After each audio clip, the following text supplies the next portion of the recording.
Well, hello, my friends, and welcome back to How to Eat an Elephant. I know we did an introductory episode, but this feels like a moment of some weight because here we are beginning the narrative in a brand new novel. Well, it's not a new novel. It's new to us. Les Mis by Victor Hugo. You guys, are you excited? Yeah. So excited. I woke up this morning and I actually had the perspective to think it is my job to read and discuss books with my friends. That is really cool. It's pretty awesome. Really cool. It's a good life. I also had the foresight today, knowing that we would possibly be on video, to wear a tri-colored shirt. Oh, look at you. Yeah, you are. Do you hear the people sing? I hear the people sing, yes. And I will answer in this shirt. Well, we have a very fun section, a change in tone from our usual fare here, I think, today. This is such a long character description, rather than a description of the world of history. Our usual fare being War and Peace. Yeah, exactly. Our usual fare being War and Peace. This is not War and Peace. It feels very different. I love Victor Hugo's writing style. I'm really enjoying this. I realize I'm reading it in translation, but it is really beautiful, I thought. Did you guys agree with that? Yeah. Megan says, I think I'm getting used to it. It's definitely well, there's a lot of it, you're kind of wading through, but there was a lot of it with Tolstoy too. I think that might just be the nature of a book of this of these proportions, of this stature. Always going to be a little meandering. Mm-hmm. He definitely meanders. We're going to get a thorough description of the first character in our story, the Bishop of Digne. I do think Digne. Yeah, I do think his digressions are really significant. He's setting up not just one character of the many that we will encounter, but also like the philosophy of the period and the main ideas that he wants to. Don't do it. I didn't say it's not a philosophy of history. It's just the philosophy of this era that he's trying to write a novel for. Mm-hmm. And he's trying to pinpoint some ideals that he's going to hearken back to over the rest of the novel. And maybe this main character, and maybe I'm stepping on people's toes here and saying this so early, but I think that this character is an embodiment of an ideal rather than supposed to be a believable guy. Mm-hmm. And I think I want to talk more about that today. Yeah, me too. I was going to kick it off by saying, is this a believable guy? Well, he literally says that it's not, right? There's a line which I didn't have ready and available. Here it is. It's at the end of chapter 2. He says, "We do not claim that the portrait we present here is a true one, only that it comes close." Right? He's telling us, like, I'm doing this, I'm using my imaginative powers here. He doesn't tell us why yet, but he is acknowledging, like, this is not a realistic portrait, which fits into the genre he's working in, right? He's a romantic. He's going to be drawing with ideals, like Megan said, and realism is of a secondary concern. Yeah, I think that's true. I also think that, well, and this comes from knowing the story, but I think that one of the things he's asking and maybe even providing an answer to is, how much can we know about a person? If what makes them valuable and real is the contents of their soul, which are inaccessible to you and maybe even to them, what details do we have to draw a conclusion about a person except their actions toward their fellow man? And that, I think that's going to be a pretty big theme as we go along here. You measure a man based on what he does, and there isn't really a philosophical or theological perspective that can get us out of the need to do that. We have to be measuring ourselves and one another by the fruits of our actions. But do you all see what I meant when I said you start the novel and you go, wait, where's Jean Valjean? Who is this? So much. Yeah, exactly. Well, he also starts in the very beginning of book 1 by saying in the second paragraph, although it in no way concerns our story.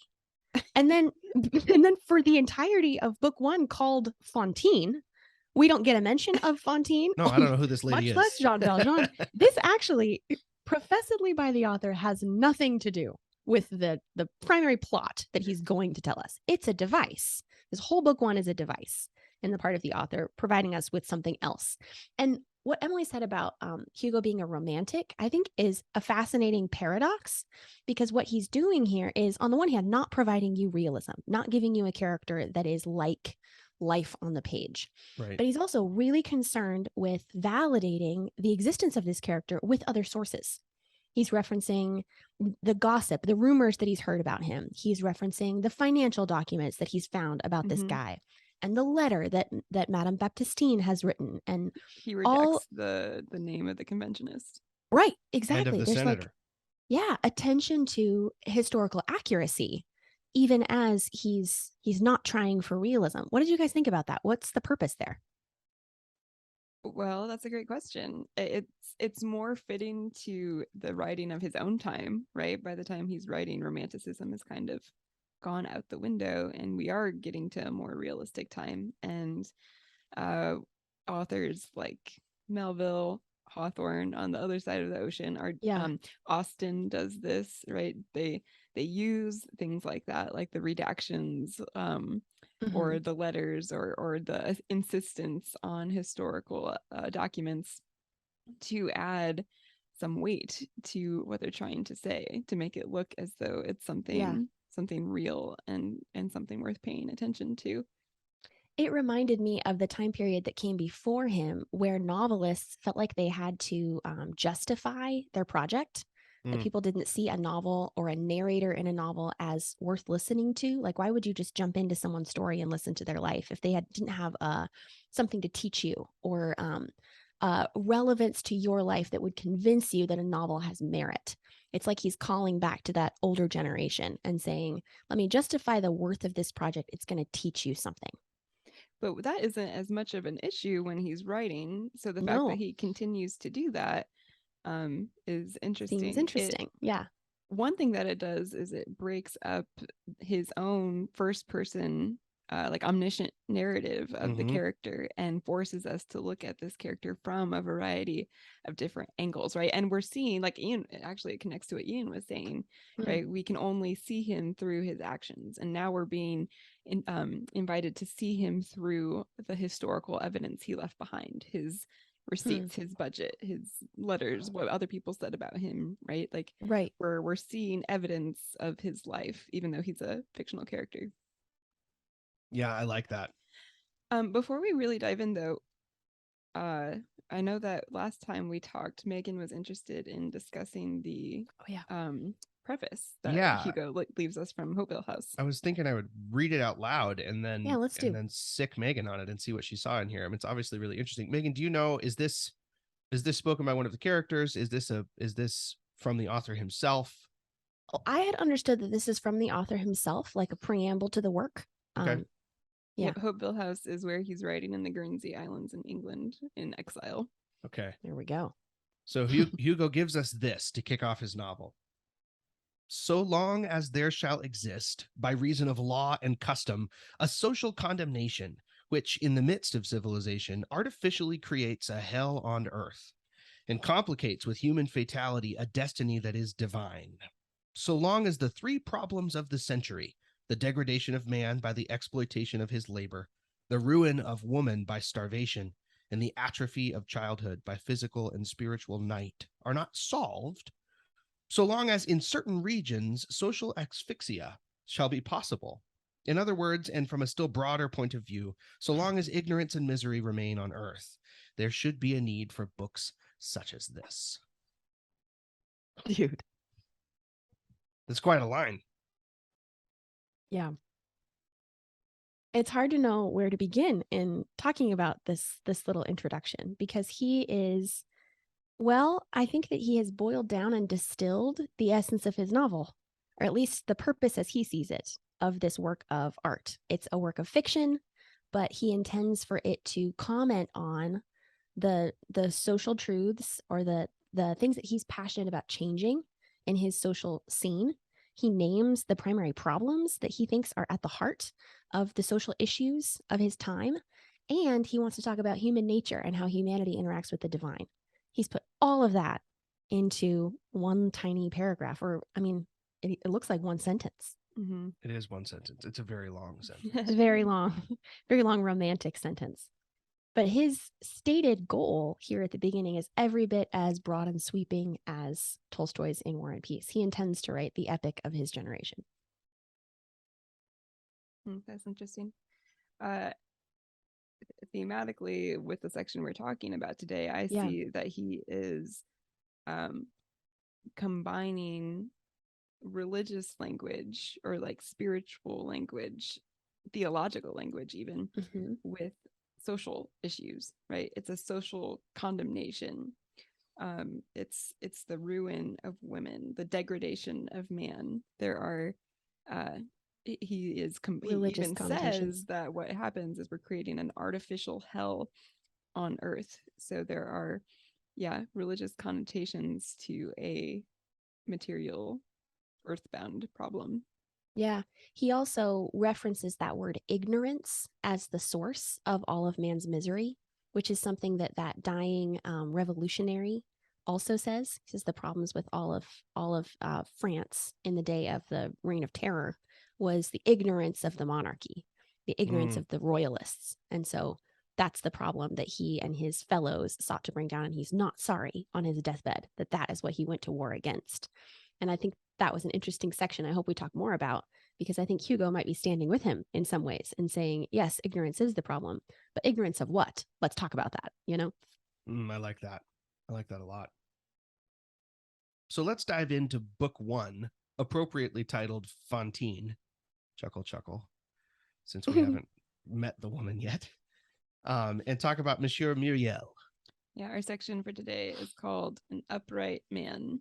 So it's a portrait of Megan. I was going to invite you to say his full name for us on the Okay, no pressure. I think it's Monsieur Charles François Bienvenu Myriel. Awesome. Yeah. So Bienvenu means welcome. And I think it is part of his name, but also it becomes his nickname because of the way that he interacts with his community. He is very concerned that wherever he goes, there's a spirit of welcome to all of his fellow man around him. So they call him Monseigneur Bienvenu, which is a funny little oxymoron. Monseigneur is a term of honor, even higher than Monsieur. So it denotes his place in society, and it's supposed to be an honorific. But Bienvenu is a silly little nickname, and it's a familiar term. So he's both at once. I love how he opens this second paragraph on the first page here. Whether true or false, what is said about men often has as much influence on their lives, and particularly on their destinies, as what they do. I wonder if that is true based on our reading for today, because it seemed to me, and Emily and I were talking about this off the air, it seemed to me that he's giving us a character whose life and reputation depend entirely on his ceaseless activity. He has lived in a particular way and continues to, despite all sorts of hardships and suffering and opposition. And that is what makes him who he is. His actions make him who he is. So why does he assure us here in the beginning that what is said about a man is as important as what he does to his destiny? Well, the bishop changes what is said about him, right? He starts out as a royalist, an aristocrat who becomes an immigré during the Reign of Terror, which was anyone who left France after Bastille Day. The conventionists, the revolutionaries, condemned to the guillotine anyone who left France and would come back during that time. They were considered to be exiles of France. And so he leaves, and we're told that he was he was kind of violent, a wastrel, and he partied it up in Europe, a womanizer. And then something happened while he was over there, and when he returned, he was a priest. And all of his past life that's the rumors that he's referring to in that line, that people kind of look askance at him because they recall who he was. He was a married man when he left. His wife dies when he's abroad, and they all talk about it. But through his behavior, when he returns over time, he's able to change what the people around him say about him. Yeah, I loved the way that Hugo put that. He quantifies life in a small town with this phrase. Monsieur Myriel had to submit to the fate of every newcomer in a small town where many tongues talk but few heads think. Although he was a bishop, in fact, because he had to submit. So there's like Ian was saying, his identity is determined by the gossip linked with his name. But there seems to be, he re-enters society as a new man, as a priest, and it's not associated with his past life at all. This, what he called an inner blow, a mysterious inner blow, has changed him so significantly that there's no relation to the man that he was in the past. Mm-hmm. That's the sense that I got. Yeah, I think you're right. Yep. But also, to an earlier point, we actually do only know about him based on what at least the narrator has told us, right? There's a sense in which the documentation, all the realistic details we were referring to, we are getting to know him through what other people say about him. Mm-hmm. It's true. I mean, the fact that that he's not a realistic portrait, like, right, consciously on the narrator's part, he says this is not, like, this is close, but it's not real. That kind of points to that line as well, which seems like it's going to be thematically appropriate for the whole book, right? People are going to be known by what other people say about them, which is not always the truth. Because the truth is in how they comport themselves and what they actually do. Yeah, the result is that after 9 years of being the Bishop of Dean, all the tales of his previous life, which are initially engrossing to small towns and petty people, are entirely forgotten, and nobody would dare to speak of them and even remember them because of the weight of his actions in the community. So he has with him 2 old women that we're introduced to here in this first chapter.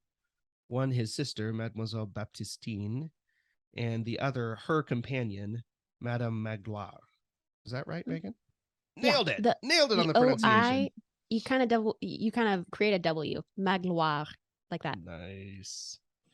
What do we know about these ladies? I thought the description of his sister in particular was very, very interesting. Yeah.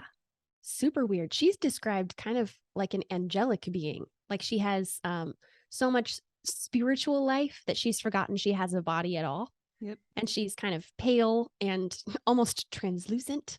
She's a little bit diaphanous, you know? Wow, what a word. Goodness gracious. There you go. You're welcome.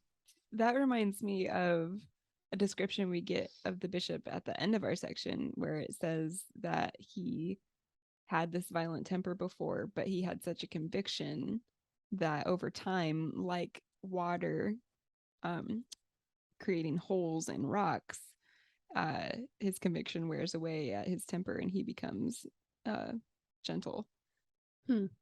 I am torn about whether or not we're supposed to wholeheartedly be approving or enthusiastic about this description of Baptistine. I think that she's a complex character in this section. How come? Which part gave you pause? Well, right away, all of my personal alarm bells go off when it talks about her becoming transparent and ethereal. And later it says she was obedient, or both her and Magloire are obedient to the point of disappearing. And that makes me nervous, because to me, that sounds like some kind of, I think it's Gnosticism, when you believe in the spiritual gnosis, and you think that material bodies, earth, are evil, and what's really good is the spiritual realm. So that sets off some personal alarm bells. But then later on, we'll talk about this, I'm sure, but her letter to her friend about her brother, I think, is interesting too. Yeah, the idea of renunciation threads its way through this whole section. I mean, it kind of defines the life of the bishop, right?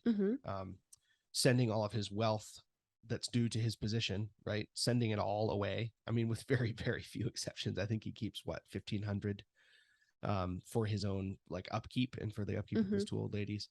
So there's financial renunciation. There's personal renunciation. He doesn't ever buy new clothes. There's almost no furniture in his house. There's this section, I think is at the beginning of this next chapter, that reads like concrete poetry, which I thought was really interesting. We get a long paragraph describing the palace of the bishop, but next door on the grounds is a hospital, which is appropriate given that part of the ministry of the church is to take care of the sick, right? So he shows up, him and his retinue, which consists of only these 2 old ladies, and we get this long, beautiful description of him being walked through his palace. And that long description is followed by this sentence: the hospital was a narrow 2-story building with a small garden. Yeah. And that's it, right? It's concrete poetry. On the page, you can see wealth is vast, and the path that he will choose is very, very narrow. And I think that's really, really interesting to me. So it's renunciation in his living quarters. And ultimately, we'll see as well that renunciation is taking place in his heart as he overcomes being a man of his own time, having political opinions and having prejudices that he can't shake even after all of these years. In this conversation with it's conventionist, right? Yeah, with the old conventionist. dying conventionist. So what do you guys think of that? I mean, obviously renunciation has been at the heart of the Christian religion since the very beginning, to one extent or another. But with Emily's comment about Gnosticism and or dualism, we could say, right, the idea that the physical world is necessarily bad and needs to be avoided if the spiritual life is to flourish. Does Hugo take it a step far here for our taste? I don't know. That's where I would recall to our minds the fact that he's not supposed to be a real character. He is the embodiment of an ideal. What he does in renouncing all of that for himself is becomes a conduit. He's a dispenser of all of the things, all of the physical meeting that the poor require of him. So it's not that he's saying the physical is not worth thinking about, transcend, become a spiritual being like this angelic figure. He's emphasizing that a high calling is to dispense the goods that you have out to people who need them. So this guy is, I don't know how better to say it. He's the ideal of generosity put on flesh, you know? Yeah, I think that's true. Go ahead, Emily. I do think that's true. I just, as a to continue the conversation, on page 13, he says, man has a body that is both his burden and his temptation. He drags it along and gives into it. He ought to watch over it, keep it in bounds, repress it, and obey it only as a last resort. It may be wrong to obey even then, but if so, the fault is venial. It is a fall, but a fall onto the knees, which may end in prayer. And so in context, it's actually like, it's really beautiful sentiment. He's saying, let's see how the fault crept in when someone sins, right? He smilingly described himself as an ex-sinner. He's not a rigid moralist, but at the same time, his comments about the body being a burden and a temptation, again, make me a little nervous. Although, if you read one more passage past where you stopped, he admits to live entirely without sin is the dream of an angel. Everything on this earth is subject to sin. Sin is like gravity. So again, here's the ideal. If we could all be perfect, here's what we would strive for. And maybe there is some Gnosticism in that, in the principle that he wants us to strive for. But he does acknowledge the reality as well, which is sin is like gravity, and you're all held down. Fall to your knees, you know? It's enough to catch your attention. I'm curious about him. I didn't get the sense that he is a Gnostic, although maybe he's flirting with it. No, I don't get that sense either. And I like what you said, Megan, about his renunciation being seeing the needs around him, and furthermore, owning them as his own. He's not actually trying to rise above need. He is meeting his own needs from his own perspective, right? This is why he calls it his household budget. Right. His household includes all of these people. His vision of being a bishop and being a priest is that all the needs of the community belong to him, and it is his responsibility to meet all of them. And I think that personal touch sort of rescues us from whatever Gnostic suggestions there might be. I'm taking the position of like offering counterpoints, and I feel like I'm being Ian. I know. Well, it's about time someone besides me did it. But I just want to say, I agree with you guys. Like, I do think we're supposed to admire the bishop overall. He is a beautiful example of Christian charity, and the things that I'm pointing out, I think, are just examples of Hugo's romanticism. Yes. And it's a genre thing, like Megan is saying. However, it's an exaggeration. Right. Yeah. When Ian said he takes care of the people around him, I do want to say, but does he take care of his sister? Oh yeah, her great counterpoint. Which chapter is the letter? Here it is, chapter 9, the brother portrayed by the sister. She says things like, I am still happy. My brother is so good. He gives all he has to the poor and sick. We are sometimes left with little. The weather here is very harsh in winter, and one must do something for those in need. At least we have some warmth and light, which are great comforts, as you know. Later, she says, Madame Magloire has had more difficulty getting used to what she calls his imprudence. Now we have adapted. We pray together. We are afraid together, and then we go to sleep. Even if Satan came into the house, no one would interfere. After all, what is there to fear in this house? There's always one who's with us, who's strongest. Satan may visit our house, but the good Lord lives here. And then she ends with, my health is tolerable, though I grow thinner every day. Yeah. I don't know. And we're told things like she really wanted a nice sofa, but it cost 500 francs and she only had 42. I don't know. There just seems to be this tension in what she says in that letter between, like, she's really trying to convince her friend that her brother's holy and she like admires him and she's on board with this lifestyle, but you can kind of see peeking through, like, it gets really cold in the winter time and we have a hard time finding stuff to eat and I'm growing really thin. You know, there's just like this there's this doubt that she seems to be wrestling with. It's very human. Yeah. But there it is. What do you think, Megan? Well, I don't know. I'm still thinking, I'm chewing on it, because right before the passage where we get to hear Madame Baptistine's letter and we're called to have compassion for her situation and through her also for the bishop and all that he's denying himself, there's a big long conversation between the bishop and this rich guy who wants to talk about philosophy, the philosophy of senator, wealth and materialism. Yeah, it's his senator. Yeah. And he says, the senator says really strong things, basically rejecting the importance of God, calling God a myth, like a monstrous myth. And that he says that the people of his generation, like the bishop, have been duped by the infinite. And he instead professes hedonism. He says, we live for today because tomorrow we die. Better to enjoy pleasure than suffering. And if you can get pleasure for yourself in these few days that you have, then do that instead. Put off all of the suffering of humanity as long as you can. There's nothing after. Right. And the There's bishop's neither good nor evil. him, there is only vegetation. Yeah, exactly. It's super dark. He says it's all fairy tales. Religion is all fairy tales. Goblins for children, God for men. This is something that you cling to comfort yourself. Tomorrow is night. Yeah, in the face of an abyss. Exactly. And the bishop claps his hands and laughs and says something to the effect of, cling to your materialism. That's great, so long as you're rich. You have the luxury of being a materialist because you're wealthy. Right. And in that, I heard Hugo again. We're circling back around that problem of society that has three arms or three consequences in the community. And he is, I think, because it is a work of romanticism, trying to stir up our emotions about the plight of the poor. He certainly is. Each of these touches on the material world are supposed to strike a chord in us, whether it be convicting us of how much we have or calling out of us compassion for the plight of those who don't have anything. You know what I mean? Yeah, I think that in the phrase social justice is actually worked into the novel back on page 16 after he has ministered to a man who's been sentenced to death at the guillotine. And this really affects him. And so I want to read this and see what you guys think.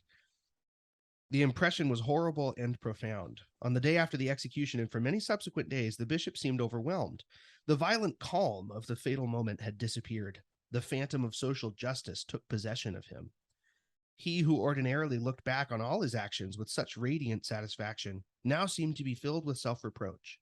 At times he would talk to himself, muttering dismal monologues. One evening his sister overheard and jotted down the following. I didn't believe it could be so monstrous. It's wrong to be so absorbed in divine law as not to perceive human law. Death belongs to God alone. By what right do men touch that unknown thing?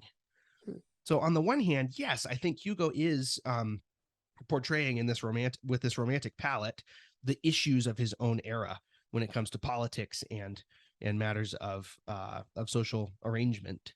But also he's trying to link those things up with the spiritual. with religious concerns, with how it stands between God and man. Yeah. And so I don't get the sense that this is Dickensian, if you'll permit me, right? That a Victorian screed. Right, Yeah. exactly. It doesn't read like a Victorian screed. It reads instead like a meditation on how man considers himself with relationship to God and the effects that has in the world around him.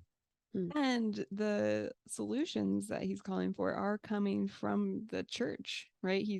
The church is part of the problem, but the figure that is changing his lifestyle in order to minister to those around him is the voice of the church, right? Mm-hmm. So it's both, right?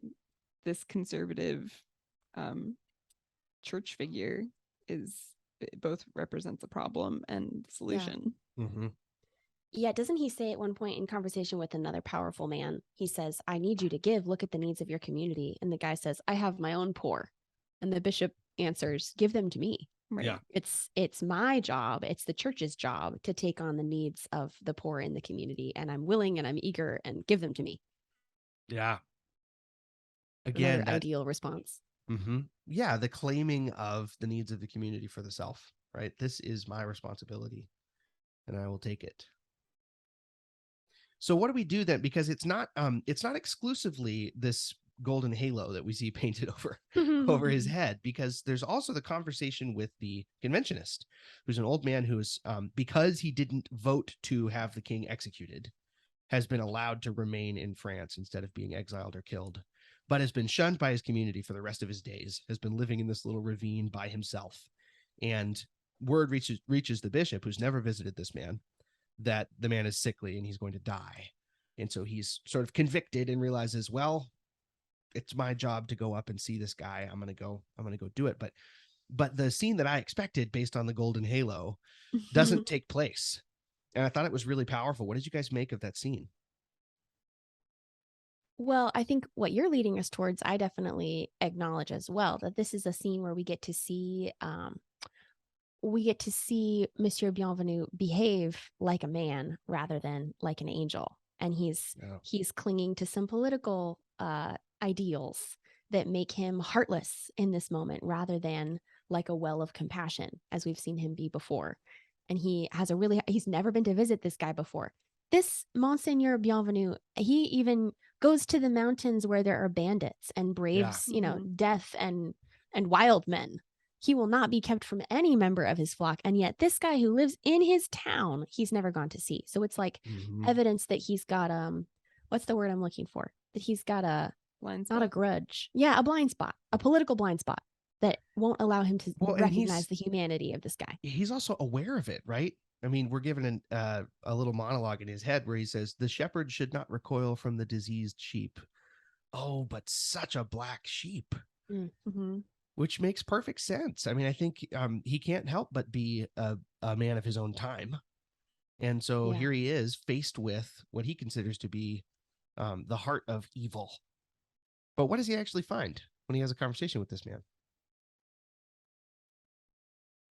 Well, they have common ground. And it's significant because this guy is his opposite in character, right? The bishop is a conservative royalist from the church. And this is a revolutionary progressive, probably atheist or agnostic, right? Who comes from the other side of the political fence. And when they meet, they actually have a lot in common. Yeah, it seemed to me that they were both approaching the same conclusion from completely different sides. And that might be part of the thematic conversation that Hugo is setting up. There's a line where the conventionist says, they are the same. Conscience is science. So from the angle of human reason, and if, I mean, maybe we could just strip it down and say the issues of society are what motivate this conventionist. This is why he's done all these things. He sees oppression and he sees a bloated aristocracy that's not doing its job. He sees a kingship that's bereft of any kind of honor. And so he has taken steps to aid the plight of mankind by working in the political sphere. And so for him, it's numbers, it's math, it's reason, it's enlightenment. It's enlightenment ideas. Yeah. Right. It's all the enlightenment. And that's the name of the chapter, right? The man of the light. In strange light. Yeah. The bishop in unfamiliar light. Whereas the bishop comes at all those issues from an explicitly religious, faith-oriented perspective, but sees all of the same problems. He's completely unprepared for this. And what we find instead is that he asks for a blessing from this man that he came to bless. Mm-hmm. He came from his own perspective in a position of strength that he's acquired over many, many, many years of renunciation. And instead, he finds himself in need of forgiveness and a blessing from this dying man. I love to think of this conversation as a further personification of ideals and positions. Mm-hmm. Particularly on the bottom of page 39, the bishop says, a judge speaks in the name of justice, the priest in the name of pity, which is only a more exalted justice. They seem to be two sides of a response to the problem of society that Hugo is addressing. One is we take matters into our own hands. We become the arbiters of justice through social change. And that way lies revolution and the guillotine eventually, yep. Right? On the other hand, we look for pity. We call on religious power to work a change from the inside out in our brothers. And that's the side that the bishop is standing on. It's one of compassion and mercy and humility and religious ideals. Yeah. I think he's trying to, by putting these two men in the same room and letting them work on one another, he's trying to make us hold those two truths in tension. As we look at the two of them, we're supposed to hold those ideas side by side in our hearts. Mm-hmm. I'm not sure what his answer is going to be, but I think that might be the project of his whole work. Yeah, I think you're right. Put that compassion in that heart side by side with some kind of action, some kind of social action. Yeah. Yeah, but I think he does suggest an answer here in this passage, actually, because even if the priest's perspective is this is a higher justice, yeah, so that leaves the religious imagery on top in this battle between these two perspectives. What unites the two of them is their shared misunderstandings of one another. The bishop showed up with an idea of who this conventionist was, and based on his activity in his life, treats him in a particular way. What he finds is that the conventionist has the same set of misconceptions about him. He talks about how his carriage is probably parked off down the road and talks about his wealth. And we know, and so does the bishop, that that's a profound misunderstanding. He doesn't actually know who I am. Mm-hmm. And from that vantage point, both of them being misunderstood by one another, we can see a little bit more clearly that what you say is true. They are two men conceiving of their own activity in the world as the solution to the world's problems. And if it's not true of the conventionist, maybe it isn't true of the bishop either. Yeah. Maybe actually where answers to these questions come from is in the moment of the conventionist's death, when he looks up at the heavens, which is what our bishop does every single night, right? He sits out in his garden and he considers the sky and looks at the stars and thinks about God. We see the conventionist do the same thing. He looks up to heaven and he realizes this ultimate truth that I have been serving must have a me. It must be a person. That that a was lot beautiful. of people think that is Hugo's position at the time of the writing of the novel. The "O thou, O ideal, thou alone dost exist," and the fact that the infinite must have a me, and the me is God, the intelligence of the infinite. Yeah. Do you mind? Can we read this little section? Because I had to read it a couple different times in order to understand. It's kind of the ramblings of a dying man a little bit, but I could feel there was significance in it and I needed to nail it down. So the dying man says, "O thou," looking up at the heavens, "O thou, O ideal, thou alone dost exist." The bishop felt an inexpressible emotion. After a brief silence, the old man raised his finger toward heaven and said, "The infinite exists. It is there. If the infinite had no me, the me would be its limit. It would not be the infinite. In other words, it would not be, but it is. Then it has a me. This me of the infinite is God." The dying man pronounced these last words in a loud voice and with a shudder of ecstasy, as if he saw someone. When he had spoken, his eyes closed. Someone, so, a personal, yeah, someone. It's an acknowledgement of the infinite me. And it's also attention. It's an ideal, which is an abstract, but he acknowledges that the infinite, which is an abstract, to be the infinite must encompass the subjective and therefore must be personal in some way. Yeah, that's really well put. Yeah, it's interesting. So Hugo started his life as a royalist and ended as a socialist. And so I think that these are two sides of our author in this section as well. On the other hand, yeah, I think you're right, but he can't, based on the outcome of the conventionist's perspective, right? Yeah. Based on the guillotine and based on all of the suffering and hardship, even in that move towards socialism, he can't wholeheartedly endorse this social justice way of living.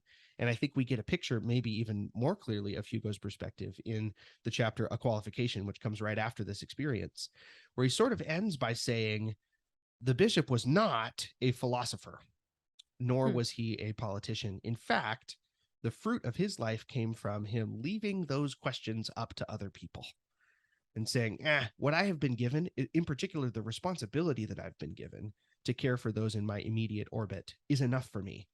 And I don't need to answer all of those questions. All I need is some flowers to till and a sky to look at night. And it's another step forward in renunciation, I suppose, but not in the sense of trying to build one's own spiritual resume, more so in the sense of understanding the limits of one's finitude and to say, I'm small in the broad scope of things. And I don't need to do anything but take care of what's in front of me. And I think Hugo recommends that perspective to us, even as he sets out to write a work that encompasses the whole of the human problem.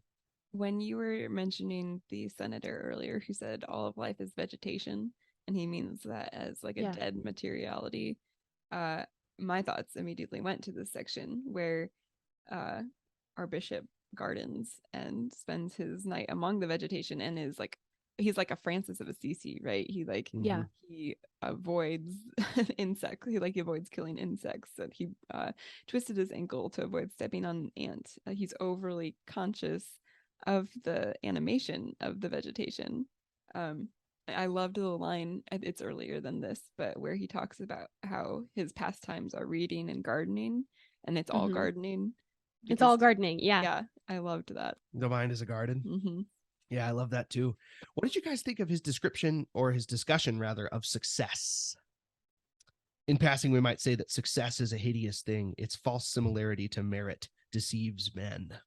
Or when he says, who knows how easily ambition disguises itself under the name of a calling, possibly in good faith and deceiving itself in sanctimonious confusion. Right? He's talking, of course, about the little cadre of aspiring bishops that gathers around a bishop that has power. And but the discussion itself was about how much can a man actually change his stars? How much can his efforts and his ambition take him somewhere good? And what do you guys think? What is his answer? I'm sorry, you guys, but this reminds me of Tolstoy. Win in the lottery and you are an able man, he says sarcastically, right? Like you're the great man. You can affect your stars. And he seems to be citing, Tolstoy was a great admirer of Hugo. And like when he, in What is Art, when he like basically destroys all of Western art and calls it not art, he says Hugo is an exception. So anyway, that's a sidetrack, but I thought it was really beautiful. I am not going to lie to you. I don't know where you're reading from, so I'm a little bit lost. This is from towards the end, The Solitude of Monseigneur Bienvenu. Oh, okay. I'm in the wrong chapter. Our readers may also be. Oh, yeah, there it is. Okay. What did you think about it, Ian? You seem to have some opinions about it. Yeah. Well, I just think, and again, this might just be due to the fact that I live in 2022 in America, but we are obsessed as human beings with success. Our goal is to, having started somewhere, get to somewhere else that looks better to us. And usually it's associated with wealth, with titles, with respect. And Hugo seems to repudiate that perspective and seems to imply that that the bishop's life is a better one, not because it's holier, but because it is simpler, and that he really does have all he needs in his garden and in the stars.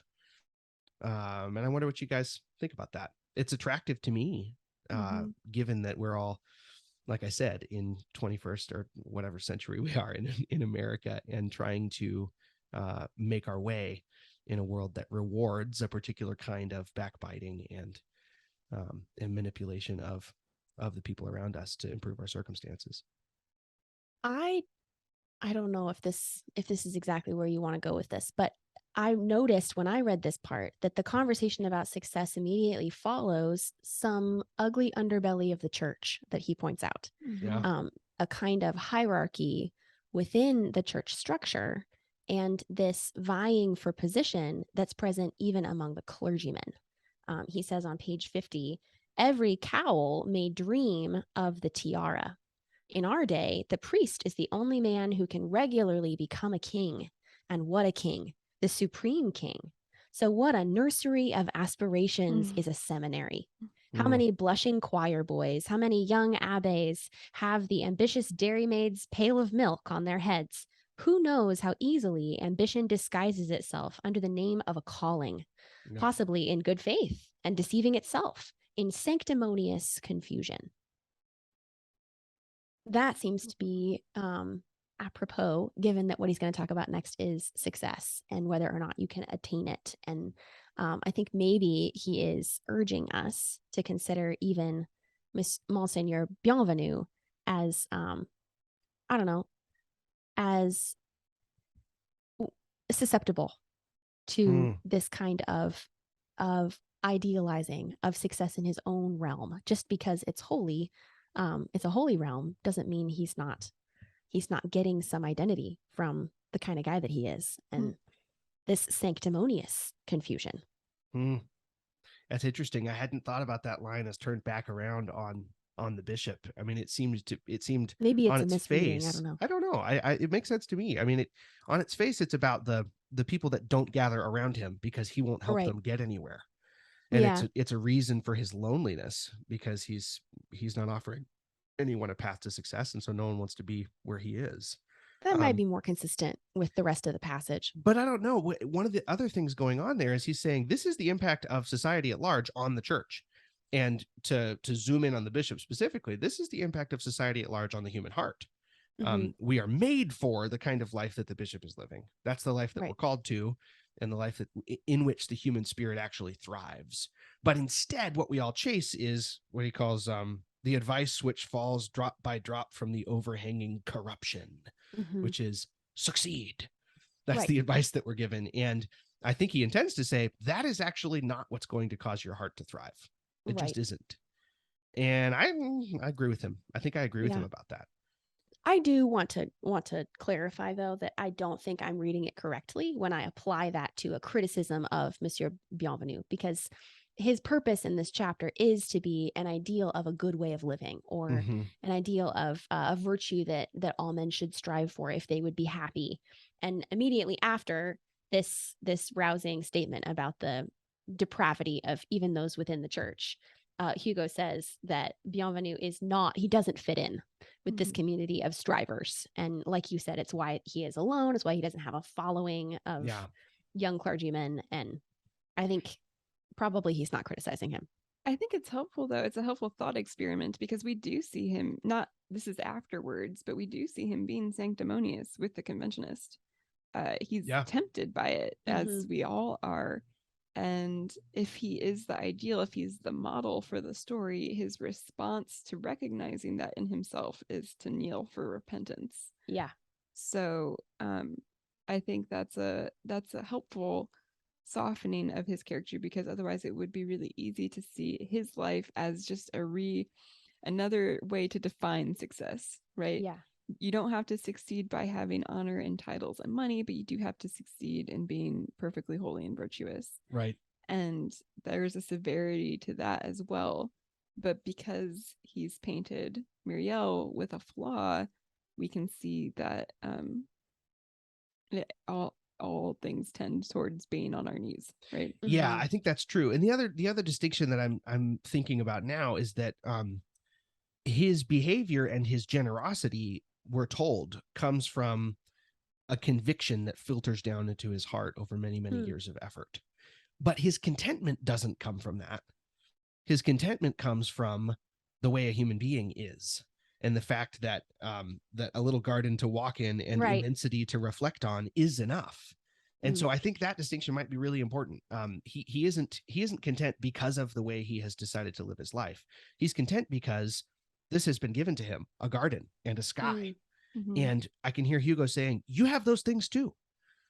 Especially even if the conventionist has those things. Yeah. Mm-hmm. It doesn't come down to how you decide to act in your life. Contentment comes from the gift given to all mankind of a garden to tend and the heaven above you, Yeah, exactly. Even that line you're referencing, Ian, I thought that was actually a very encouraging line because where is that line? Page 55. No mention of effort is made actually in that line. Yeah. It's simply a conviction, a heart level assent that over time works its way out into his behavior. So even that is a position of rest that has worked its way out into the way that he conducts himself. So he's not, because like even it always, like, the temptation is always the sanctimoniousness, right? To wake up every day and say, well, I'm going to give all of my stuff to the poor because I'll strive today. I'll strive today. Well, that's not who he is. Yeah. He truly believes in his heart that his duty is to give all that he has to those around him because he loves them, right? The conviction is that he loves the poor. Well, and also there's a sense of contemplation here that Hugo recommends that I think is at odds with the idea of striving. It says this is page 54. He contemplated the grandeur and the presence of God, the eternity of the future, that strange mystery, the eternity of the past, a stranger mystery, all the infinities hidden deep in every direction. And without trying to comprehend the incomprehensible, he saw it. He did not study God. He was dazzled by him. He reflected on the magnificent union of atoms which give visible forms to nature, revealing forces by recognizing them, creating individualities in unity, proportions in extension, the innumerable in the infinite, and through light producing beauty. These unions are formed and dissolving continually, from which come life and death.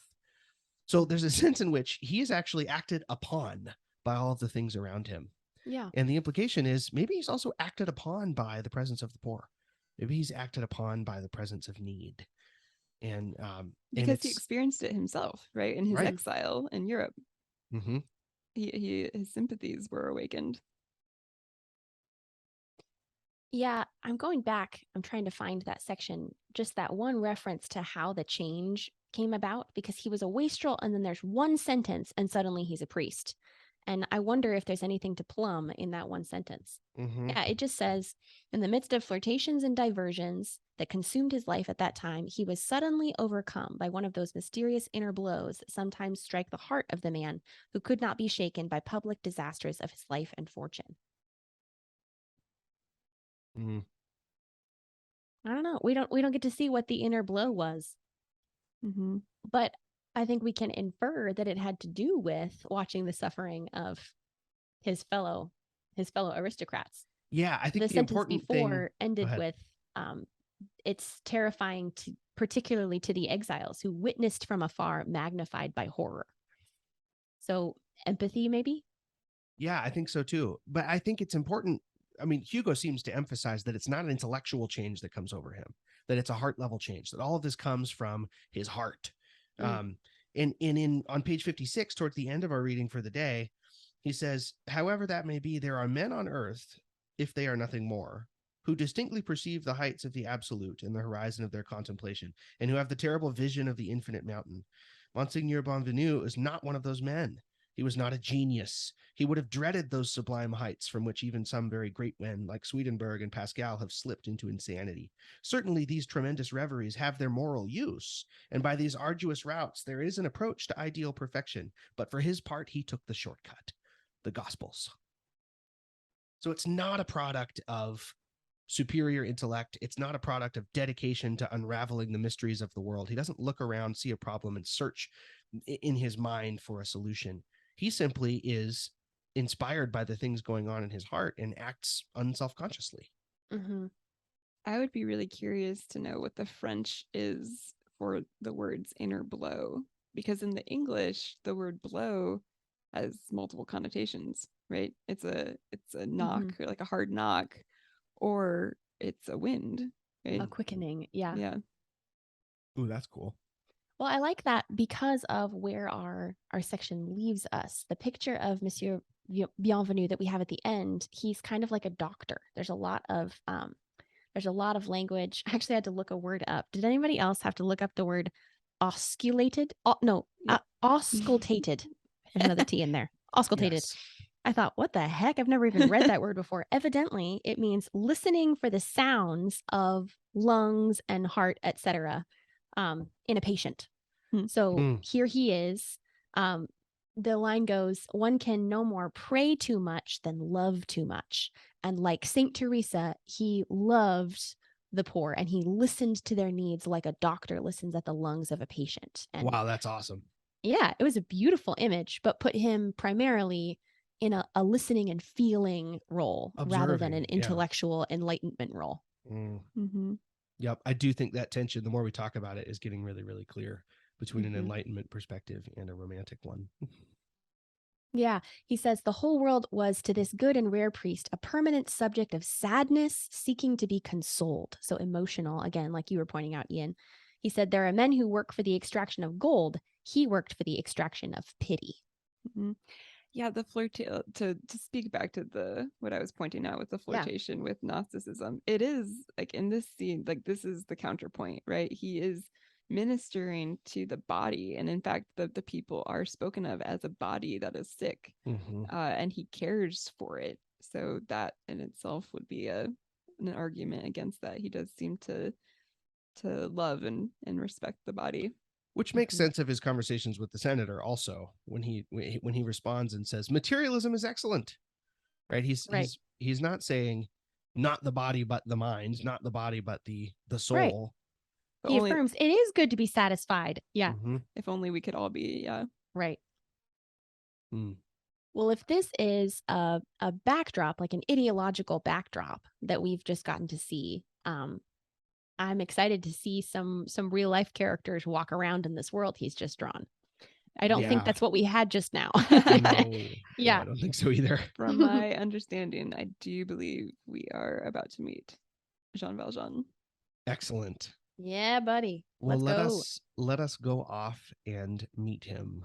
Emily, I assume you have a reading schedule posted somewhere. I do. It's on the website, centerforlit.com/HEE or he. Yep. But for next time, we're reading the second part of book 2, The Fall. The second part of book 1, The Fall. Yeah. I was just going to ask, but then I answered my own question looking at the table of contents. Is this first chapter we just read called Fantine, this first book, or is the entire section called Fantine? And it's the second. This entire section is called Fantine, and we've got multiple books underneath. We just read An Upright Man. Next, we're going to read The Fall, but all of this falls in the category of Fantine's story, which I think might also help us when we come to a thematic interpretation of the whole section. Which Excellent. that sharpens that statement that we opened with. You are known more by your reputation than by who you actually are. Like if you think of that in terms of, if you know the story, if you know what's coming of Fantine, that's really powerful. Well, great.